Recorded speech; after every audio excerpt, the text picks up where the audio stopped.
આપણને આપણો ક્લેશ દોરી ગયો એક વખત, એટલે આપણે એની સંમત નથી. એ પ્રતિપ્રસવની પ્રક્રિયા છે.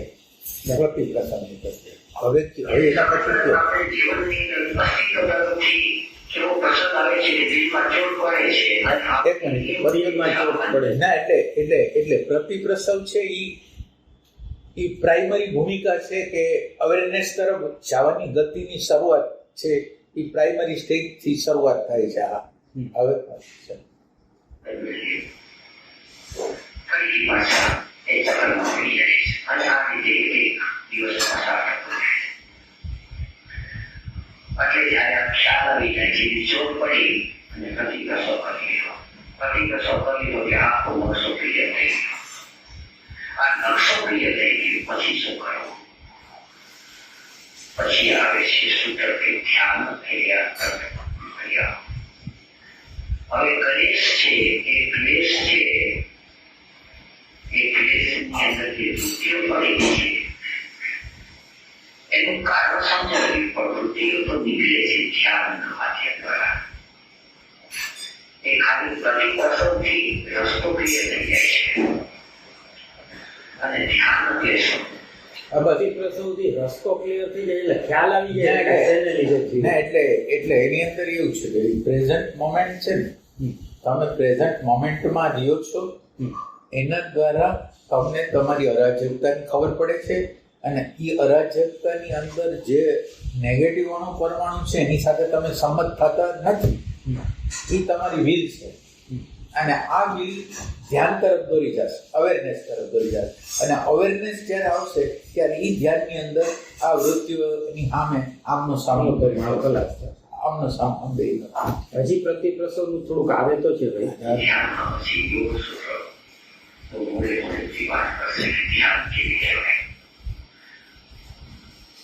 આપણે જે ધ્યાન જે સમજીએ છીએ એ જો ઘોષણીના કરેલી શારીરિક કે માનસિક ક્રિયા એ ધ્યાનમાં તો તેનો હોશ જરૂરી છે. પછી જે ઠેકાણે આપણને ક્લેશનું મૂળ આપણને બરાબર દેખાણ, પછી એ મૂળ પ્રત્યે સતત આપણી અવેરનેસ તેની સતત છે.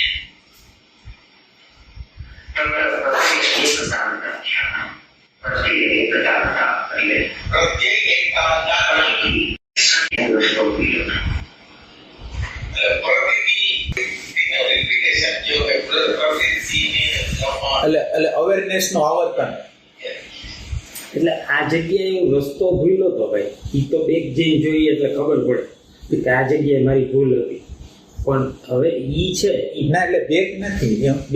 તમે અત્યારે આ સમયે તમે દાખલા તરીકે પ્રેઝન્ટ મોમેન્ટમાં છો અને તમારી અંદર આ પ્રકારના અણુ પરમાણુ આવતા હોય, પેલા શરૂઆતમાં આવતા હોય, તમારા ઉપર હાવી થતા હોય, તો ધીરે ધીરે તમારી અંદર વિલ પેદા થાય. એટલે તમે આ વર્તમાનની અંદર તમે આ અણુ પરમાણુની નામંજૂરી કરવાની શરૂઆત કરો ને, ત્યારથી ઈ પ્રતિપ્રસવની પ્રક્રિયા ચાલુ થાય, પાછળ જવા માટેની પ્રક્રિયા. એટલે એની અંદર એક વર્તમાન છે અને બીજું આ જે અણુ પરમાણુની નામ એવા વર્તમાનને લીધે આ જે આપણે શું કહે અણુ પરમાણુની નામંજૂરી અંદરથી એક વિલ રૂપે પ્રગટ થાય છે. અને એ જ રસ્તો કરે છે અવેરનેસનો. ઈ પ્રેમ છે અને ઈ પ્રેમ અવેરનેસને પ્રગટ કરે છે અને જોવાની. એટલે આપણા શબ્દો મને સમજાય. હા, હવે ઈ એમ કે છે કે પ્રતિપ્રસવ કરો એટલે તમને ખ્યાલ આવી જાય કે ક્યાં ભૂલો તો મને એક્ઝેક્ટ ખબર હોય. ઈ બરાબર. ઈ અને ઈ સતત ત્યારે તમારી નજર સામે રહેવું જોઈએ કે આ ભૂલ થઈ હતી એટલે બીજી વાર ન થવી જોઈએ. ઈ ટાઈપનું કે ના, એમ નહીં. એ તો આની અંદર તો એવું હોય કે તમારી જાગૃતિ વધતી ઓછી થતી જ રહેતી હોય. એટલે એવું નથી. પણ એક વખત એની પ્રતીતિ તમને થઈ જાય, પ્રતીતિ એમ થઈ જાય કે માનો કે નેગેટિવિટીનો તમે સાક્ષાત્કાર જો કરો, માનો કે કોઈ પણ પ્રકારની નેગેટિવિટી કોઈ આજે આપણા ઘરમાં થઈ છે, પછી તમે ખરાબ હારાના પડ્યા વગર એ જે અંદર ખરાબી પેદા થઈ હોય એની સામે તમે ઉભા રહ્યો તો તમને એવું લાગે કે આ અણુ પરમાણુમાં જીવ જ એવું નથી. જો એની પેલો સાક્ષાત્કાર કરો તો ભાઈ સાક્ષાત્કાર જ્યારે તમે કરો ને એટલે એ ચોખ્ખું થઈ ગયું છે કે આમાં જીવ જ એવું નથી. એટલે આ વર્તમાન ક્ષણ કરી શકે આટલું. એ કરી એટલે એમાં શું થાય છે શું ખબર, જ્યારે આપણાથી થઈ જાય ને પછી એના વિશે ઓલો બધું હાલે છે અને હાલે એમાંય વાંધો નથી, એને જોવાનું છે. માનો કે હાલે છે એ શું કરે છે અત્યારે એક્ઝેક્ટ તમે શું કરી રહ્યા છો એની ખબર નહીં પડે. તમે એની તાદાત્મ્યની અવસ્થામાં છો, કામ કર્યું હતું, આમ કર્યું હતું, આમ ન કર્યું હતું, અથવા જેમ સી રીતની વસ્તુ કંદો પૂરું થવા આખો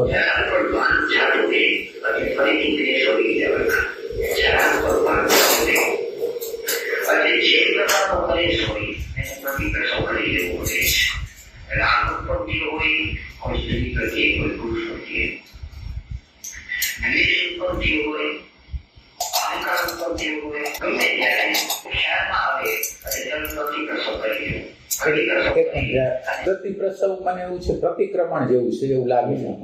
પ્રતિક્રમણ જેવું લાગે.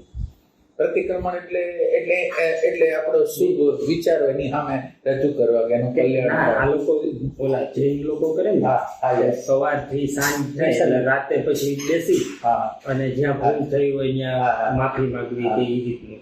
એટલે આમ થોડુંક નીચું છે. તો થોડુંક નીચું કહેવાય થોડુંક, કારણ કે એટલે છતાંય તમારી અંદર એક પ્રકારની. પણ અમારે ભાઈ છે ને હજી ઓલું જોયું કે જો આ કરવાથી કઈ ફાયદો હોય ને તો લેવાય ને. એટલે ફાયદો એ છે, તમે આ શું કામ એને કરો છો, માનો કે આ બધું કરો છો એ શું કામ, માનો કે પ્રતિપ્રસવ કરો છો તેનું શું કારણ છે કે તમને ગમતું નથી, તો એનો અર્થ એમ છે વિલ છે.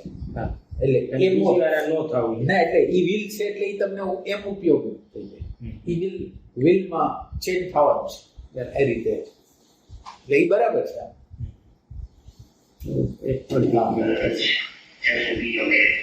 અને એના પ્રત્યે હવે ત્યાં સુધી થવું પડે છે કે એની વૃત્તિ છે એ નામ શેષ થઈ જાય ત્યાં સુધી સતત આપણને જે રાગ જન્મો છે એ રાગ સંપૂર્ણપણે જન્મો થઈ જાય ત્યાં સુધી સતત ધ્યાન રાખવું પડે છે. આ જ્યારે થાય છે ત્યારે એ ક્લેશની વૃત્તિ છે એ ધીરું થાય છે. પછી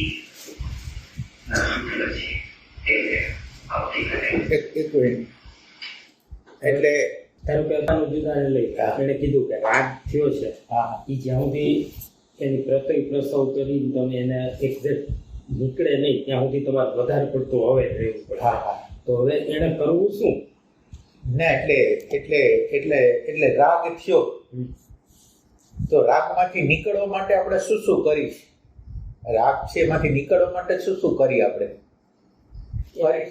કરીશું ના. એટલે આપણે જે જગ્યાએથી જે કરી શકીએ એને આપણે લઈ, આપણે રાગમાંથી શું કરીએ આપણે. પેલું તો રાગને જોવું પડે કે રાગને લીધે બીજું કેટલું મારું બગડે છે આ તે ઈવન સમજાય. પછી રાગથી થોડુંક છૂટું થવાની મહેનત થાય કે આ ધારો કે બાજુવાળાએ કોઈ કીધું હોય કે તમે મને ન બોલાવતા તો મને કાંઈ વાંધો નથી, પણ મારી દીકરી હતી અને એ દીકરી એમ કહે છે કે તમે મને ન બોલાવતા તો મને તકલીફ થાય છે. હું ધારો કે એની પાડોશી છું તો મને હું ન બોલાવ ના પણ છોડી જાય, હું એને કહું તો મને ન બોલાવતી તો નહીં આવે. એટલે એ રાગના તો સંબંધ છે. એટલે રાગ થવાનું શું કારણ હશે, કોઈને મારું માની લીધું, રાગનું શું કારણ હશે.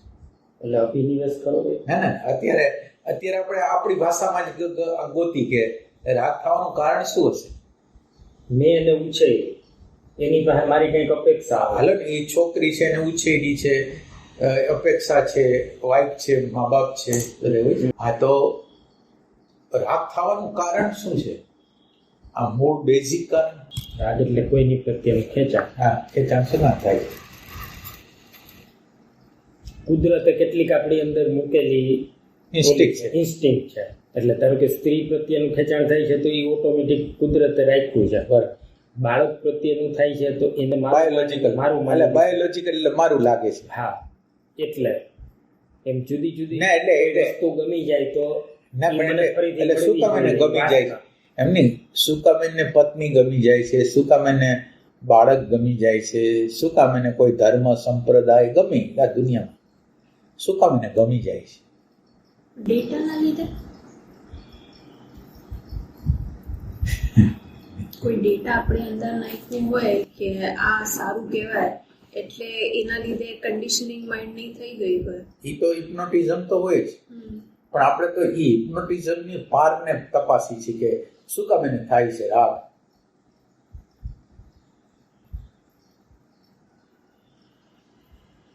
એકલા પણ ગમતો નથી એટલે કઈ વસ્તુને આપણે ચોટી જઈએ.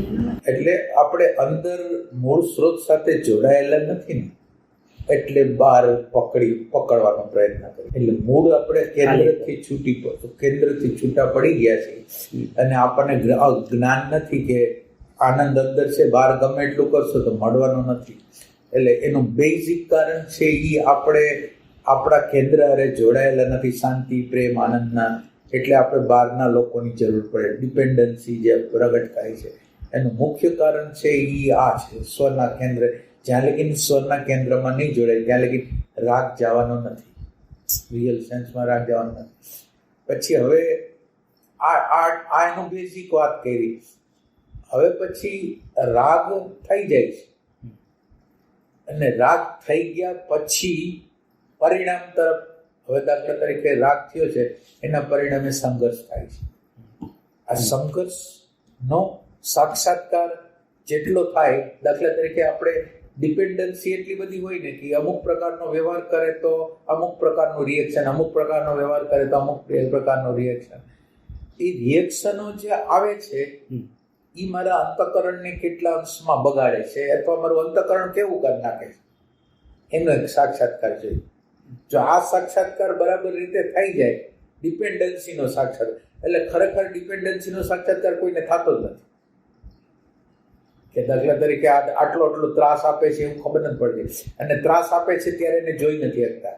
માનો કે કોઈ આપણા વિરુદ્ધ કે આપણી અગેન્સ્ટમાં કંઈક કીધું, આપણે જેનો રાગ છે એ લોકોએ આપણે અગેન્સ્ટમાં કીધું, એટલે અંદર અંતઃકરણ આમાં થઈ જાય. એ અંતઃકરણ થાય છે એનું કારણમાં એના શબ્દોની વેલ્યુ અને એના લીધે મારી અંદર નેગેટિવિટી, આ બધી વસ્તુ. અને આ નેગેટિવિટી થાય છે એ ડિપેન્ડન્સીને લીધે થાય છે. એટલી સમજ જેટલી આપણી અંદર આવતી જાય, માનો કે આપણે આજુબાજુના લોકો ભળેલા નથી તો એટલું બધું આપણને થતું નથી. પણ જે લોકોની સાથે નજીકતાનો સંબંધ કરી છે, એટલે એની અંદર નજીકતાની અંદર શું થાય, પેલા ધીરે ધીરે આપણી અંદર અપેક્ષા આવે, અપેક્ષા પછી માલિકિયત આવે, અને માલિકિયત પછી બ્લાસ્ટ થાય. પેલા અપેક્ષા જન્મે અને અપેક્ષામાંથી વધારે તીવ્રતા થાય જો રાગની તો માલિકિયત આવી જાય, અને માલિકિયત આવ્યા પછી તો હિંસાનો જન્મ થઈ જાય. એ ટાઈપનું બુદ્ધિ ભ્રષ્ટ થઈ જાય, બુદ્ધિ વહી જાય.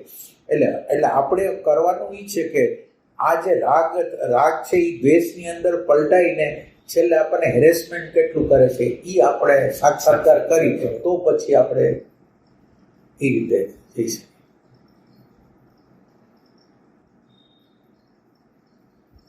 રાગનો મૂળ, પછી રાગ આપણને કેવી ડિપેન્ડન્સીમાં મૂકે છે, રાગ આપણને કેટલી બધી નેગેટિવિટીમાં મૂકે છે, જેનો આપણે સાક્ષાત્કાર કરી શકીએ તો કામ થાય.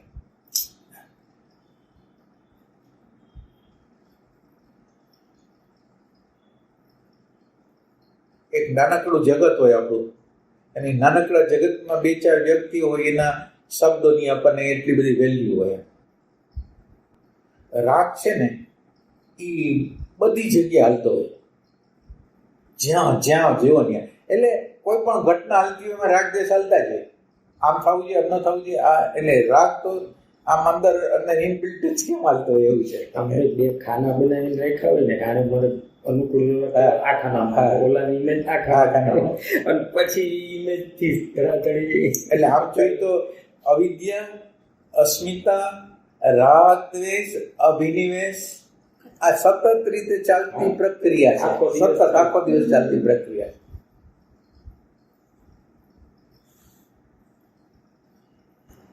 એક ટાઈમે એક જ હોય ને એમાંથી. એટલે પેલા રાગ થાય, હવે રાગ થયા પછી જે દ્વેષ છે ને એના ભોગ આપણે બહુ બનવું પડે.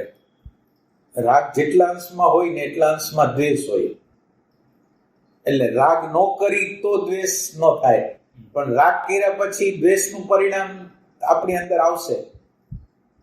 આમ જનરલ આમ જનતાની અંદર તો આવશે. એટલે દ્વેષ ઉપર કામ કરવું પડશે. રાગને તો ત્યારે કાઢી શકવાની કઈ વાત નથી. રાગ તો છે જ અત્યારે. અને એના લીધે જે દ્વેષ ઉભો થયો છે એ દ્વેષ ઉપર આપણે અત્યારે કામ કરવાનું છે. એટલે દ્વેષ છે એ આનું પરિણામ આવી ગયું છે. રાગનું પરિણામ આવી ગયું. અને રાગ કર્યું ને તો એમાં આપણને ખોટું નથી લાગતું. એમાં તો મેં તો ઇમોશન આમ જોડાયું એમ લાગે. એટલે એ બાજુ જોવાનું ન થાય. આ કર્યું તું એ ખોટું કર્યું એનું આ પરિણામ છે એ બધું ન લાગે. આપણે જે કર્યું હોય ને સારી સારી વસ્તુ ઈ આપણને લાગે. પણ એમાંય પાછો મારો સ્વાર્થ હોય, હું ખાલી હતો ને જોઈતો બધું કાંઈ દેખાતું. એટલે આખી દુનિયામાં ઈ ક્યાં દેખાય કે મેં કર્યું આટલું કર્યું, પણ કઈ વસ્તુથી કર્યું તો ખબર જ નથી. પોતાનું અપમાન જેવું લાગે. એટલે એક્ઝેક્ટ જોવા જાય ને ભાઈ તોય સમાજના લોકો એમ કે એટલી બધી હું અંદર એ બધી વસ્તુને ચૂથવાની થોડી હાલે છે એમ હાલવા. એટલે એનો ચહેરો એને વિકૃત લાગે. તો જો ઈ જોવે તો એને એમ લાગે કે આપણે તો આમાં તો કઈ છે નહીં. આપણે અને આપણને સામેલાની આખી સાયકોલોજી સમજાતી હોય કે આ સ્વાર્થ સેલ્ફ સેન્ટર છોડ્યા વગર આ કોઈ હારા તો થઈ ન હોય તો માત્ર દેખાવ છે. ઈ દેખાવ એટલે દેખાવની ખબર નથી પડતી કે આખી જિંદગી દેખાવ જ કરી છે. તો વિચાર કરો કે આપણે આપણા છોકરાને પ્રેમ કરતા હોય તો એને મુક્તિ શીખડાવી કે બંધન શીખડાવી? અચ્છા, તો આપણે છોકરાને આસક્તિમાં બંધાઈ ગયા તો આપણે બંધનમાં છીએ, એને શું શીખડાવવાના? અને જીવનની લાચારી કેવી હોય છે કે લગભગ મા બાપ હોય ને છોકરાને એટલે માં હોય એવું કર્યા રાખે કે બાપની વસ્તુ હોય ને એની હાઇલાઇટ કર્યા રાખે. અને હાઇલાઇટ કર્યા રાખે, ફોલ્ટની હાઇલાઇટ કરે. અને એમ કરીને છોકરાની અંદર એક વિરોધાભાસી વસ્તુ ભરી દે આમ જનરલ. અને પછી એનો આમ જીવનનો મુખ્ય સૂર છે એ પતિ નથી, બાળક છે. તમે બરાબર રીતે ઊંડું ઓબ્ઝર્વેશન કરશો તો તમને પતિ કરતા પત્ની કરતા તમને બાળક હોય ને એ વધારે ઇમ્પોર્ટન્ટ લાગે છેલ્લે.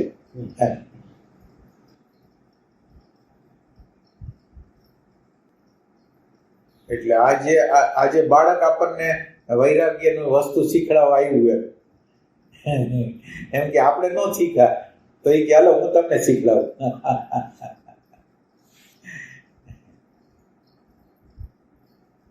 એની અંદર એક વસ્તુ ખરી કે બાળકની અંદર સેલ્ફ સેન્ટર ન હોય તો એની ડિપેન્ડન્સી હોય ને, માનો કે મધરની ડિપેન્ડન્સી હોય કે ફાધરની ડિપેન્ડન્સી હોય તો એને એક્સટર્નલ કન્સિડરેશન તરીકે જો એને જોવે ને તો એક અલગ વસ્તુ છે, અને એને બોજા રૂપે જોવે ને તો એક અલગ વસ્તુ છે. અને જીવનની અંદર કેવું હોય છે કે જીવનની અંદર તમારે જુદી જુદી જગ્યાએ સહન કરવાનું હોય છે, જુદી જગ્યાએ. અને એ સહન તમે ન કરો એ કુદરતનું એક્સટર્નલ કન્સિડરેશન છે. કુદરત દ્વારા એક્સટર્નલ કન્સિડરેશન તમારે કરવું જ પડે. એટલે કુદરતે આ રાખ્યું છે, તમે ન કરી શકો પણ તમારે કરવું પડે. બાપા જોરદાર હોય, મધર જોરદાર હોય, આખી જિંદગી એનું હલાવે તો આપણે એને સહન કરવાનું જ છે. એવી રીતે પતિ હોય, એવી રીતે પત્ની હોય, એવી રીતે બાળક હોય, એવી રીતે મા બાપ હોય, બધાનું પોતપોતાનું. અને એવું થાય કે માનો કે આપણને એમ થાય ક્યારે જાય, હવે એ જયારે એનો જવાનો થાય ત્યારે આપણે 5-10 વર્ષનો જ સમય હોય.